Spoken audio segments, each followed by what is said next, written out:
Hi viewers. இன்றைக்கி வேலூர் மாவட்டத்தில் நடந்த ஒரு விஷயத்தை பற்றி தான் பேச போகிறோம். அங்கே ஒரு நண்பர் ஒருத்தர் சென்னையிலேருந்து ஒரு தேட்டரில் படம் போட்டிருந்தார். அதுக்காக ஒரு ரப்பஞ்சட்டை ஒருத்தர் அனுப்பிச்சிருந்தார்.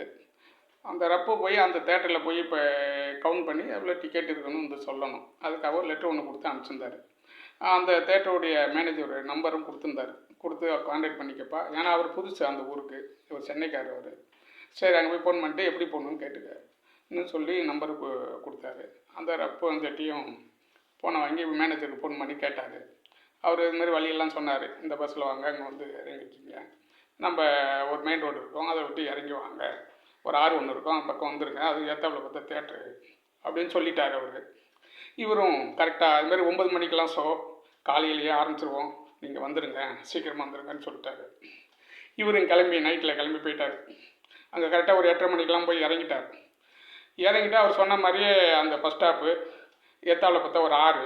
சரி, அதில் அந்த ஆற்றுல ஒருத்தடி பாத மாதிரி இருந்ததால் இறங்கினாங்க. இறங்கி போய் அங்கே போனால் ஒரு சலவை தொழிலாளி துணி துவச்சிக்கிட்டு இருந்தார்.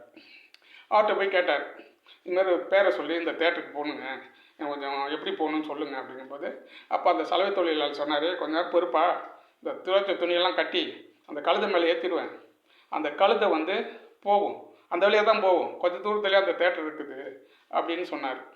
சரிட்டு இவரும் அந்த சலவை தொழிலாளி துணியெல்லாம் கட்டி அந்த ரெடி ஆகிற வரைக்கும் அப்படின்னு வெயிட் பண்ணிகிட்டு இருந்தார். அப்புறம் துணியெல்லாம் கட்டி அந்த கழுது மேலே ஏற்றி அந்த கழுதையை ஓட்டி விட்டார் அவர். சரி, போப்பா, பின்னாடியே போப்பான்னாரு. இவரும் பின்னாடியே ஆரம்பித்தார். அந்த கழுதையும் அப்படியே போயிட்டே இருந்தது. ஒரு ஒத்தடி பாறை மாதிரி இருந்தது, அந்த ஆற்று ஓரத்துலேயே அப்படியே போகுது. அது போகுது தோட்டம் துறவு அதுமாரி இடமா போகுது, ஒத்தடி பாதையில் போயிட்டு இருக்காது. அப்படி போக பின்னாடி போச்சு. 9 மணி ஆச்சு, 9:30 ஆயிடுச்சு, 10 ஆயிடுச்சு. இந்த கழுதை பின்னாடி போயிட்டே இருக்காரு. ஊர் வந்து சேர்ந்த பாடு இல்லை. என்னடா இவன் யோசனை பண்ணிட்டு, சரி அவர் சொல்லிட்டாரு அப்படின்ட்டு அந்த கழுதை பின்னாடியே போயிட்டு இருக்கார். போய் மணி 10, 10:30 ஆயிடுச்சு. அப்போ தான் போய் சொல்கிறது ஒரு இடத்துல பார்த்தா ஒரு மெயின் ரோடு ஒன்று வருது. அந்த மெயின் ரோட்டில் என்ன ஊர் அப்போ தான் தெரியுது. அப்பாடா, இவர் பக்கமே சொன்னார், இவ்வளோ தூரம் ஆயிடுச்சு, 2 மணி நேரம் நம்ம இந்த கழுது பின்னாடியே நடந்திருக்கமேன்னு சொல்லிட்டு சரி அப்படியே போனார். கேட்டார், உங்கள் தேட்டர் அங்கே தான் இருக்குன்னு. பார்த்தா தேட்டர் தெரிஞ்சுது.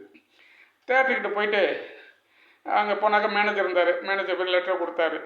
சார், என்ன சார், பஸ் ஸ்டாப்புக்கும் உங்கள் தேட்டருக்கும் பக்கம், நீங்கள் பார்த்தாக்கா 2 மணி நேரம் நடந்தது சார், காலெல்லாம் வலிக்குது சார்ன்னு சொல்லியிருக்காரு. அப்போ அந்த மேனேஜர் பார்த்துட்டு, ஏப்பா எங்கே போனேன் நீ அப்படின்னாரு. இல்லை, அவன் நடந்ததை சொன்னார். இதுமாரி பஸ் விட்டு இறங்கினேன், நீங்கள் சொன்ன மாதிரியே ஒரு ஒத்தடி பாதையில் இறங்கினேன், ஏத்தாளப்புல ஆறு, அங்கே ஒருத்தர் துணி துவச்சிட்டு இருந்தார், சலவை தொழிலாளி துணி துவச்சிருந்தார். அவர்கிட்ட போய் கேட்டேன். அவர் இதுமாரி சொன்னார், கழுது பின்னாடியே போப்பான்னு. அது பின்னாடியே வந்தது, அசைவில் லேட் ஆகிடுச்சுனாரு. எப்போ அங்கே வான்னு சொல்லி அழைச்சிட்டு போய் வெளியில் போய் அங்கே போவார், தெரியுதா, அதுதான் நீ இறங்கின பஸ் ஸ்டாப், இதுதான் தேட்ரு. இங்கேருந்து எவ்வளோ தெரியுது, ஒரு 5 நிமிஷம் கூட இருக்காது.